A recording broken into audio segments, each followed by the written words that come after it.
Sono ancora a terra le carcasse delle galline uccise dalle volpi che sono tornate a colpire in questa azienda agricola di Barcon di Vedelago. Ieri notte 10, a Minas in terra 3, 2 a portare via e che altri 3 stamattina.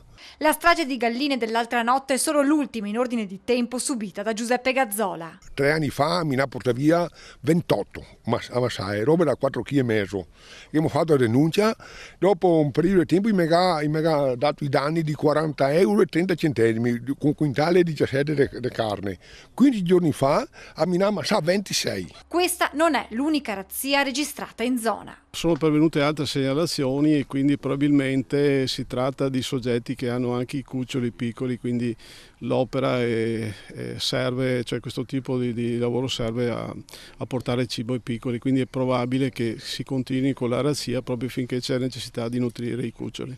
Una volta presa la notizia, il sindaco di Vedelago ha contattato il signor Gazzola. Una volta capito quanto accaduto, ha inviato in sopralluogo la polizia locale. Noi trasmetteremo il verbale che mi compilerà la polizia locale e lo trasmetteremo direttamente alla provincia, perché la tematica caccia e pesca è un tema di delega appunto provinciale, e aspetteremo quindi che la provincia ci dica come interagire in questo fatto.